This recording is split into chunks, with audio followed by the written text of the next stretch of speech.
Last night I went to see Godzilla King of the Monsters, opening night. I was very excited about seeing it since I've recently, as you can see, watched the original 1954 Godzilla and 2016's Shin Godzilla, a Japanese remake of the original film. And I had seen both the 1998 American version directed by Roland Emmerich and the 2014 version to which this is a sequel. So all geared up, ready for something really great, and I was really disappointed. Um, the main problem is that the human cast are just not interesting. So much of the film winds up being scenes of people in rooms arguing, and then a lot of CGI action, and then more people in rooms arguing, and then a lot of CGI action, and there's very little connecting the two. We never get a sense of the human cost of all this devastation that we had in all the previous films that I'd seen. So it winds up feeling disconnected. You don't care about what's going on, and there are too many characters. There's a lot of bad comedy and quipping, which really doesn't work. Um, and it has a very weak script. Structurally, it's sort of fine, but it's just so complex and jumbled. We're told it's the end of the world, but all we ever see are just these monsters flying around all over the place. We're not seeing, the effect of this cataclysm on real people. So why should we care? Um, that's such a huge stumbling block that the rest of the movie just kind of faded away. The monster action is generally very good. The visual effects are very good. The design work is very beautiful.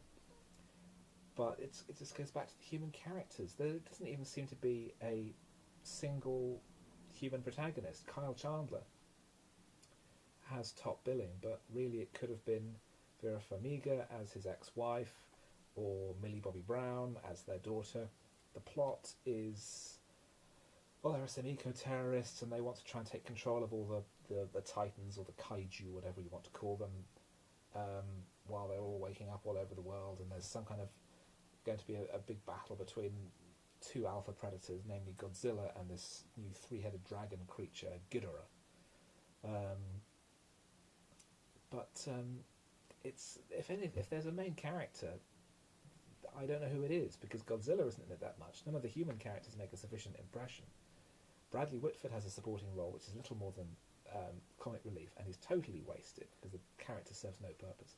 Zhang Ziyi has a small role, and it turns out that she's playing twins, which was just an insane, completely irrelevant detail, which is just thrown in and makes no sense. Ken Watanabe is the only actor, I think, to come out of it with real dignity, because he just underplays everything and gives everything a sense of gravitas. But it's a really disappointing film. There are some nice elements, I suppose.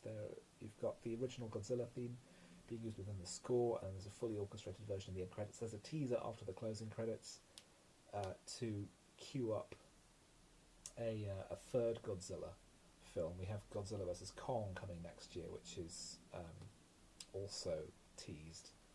Although how that's going to work when Godzilla's greatest power is that he's big, whereas Godzilla's greatest power is that he can fire nuclear bolts out of his mouth. I didn't think it was particularly good. I thought the design work just overwhelmed everything else. It's clearly the work of a fan, because there's no discipline to it. There's no discipline to the script, because there's no focus. There's a storyline about whether or not the returning of these titans will replenish the earth, that they are in some way part of Gaia itself. But it's so badly thought out and badly conceived, and there's just so much other stuff going on that nothing is ever given time to focus. Compared to Shin Godzilla, which was such a brilliantly written piece of work, so brilliantly directed, and so many different tones, balanced perfectly. This is a real mess. This is a real disappointment. It's probably not the worst film this summer, because there are some that I'm deliberately skipping. But I can't imagine anything that I would choose to see over the summer period this year being much worse than this, because it started so well with Gareth Edwards' Godzilla in 2014, and then you have this, and it's a real misfire.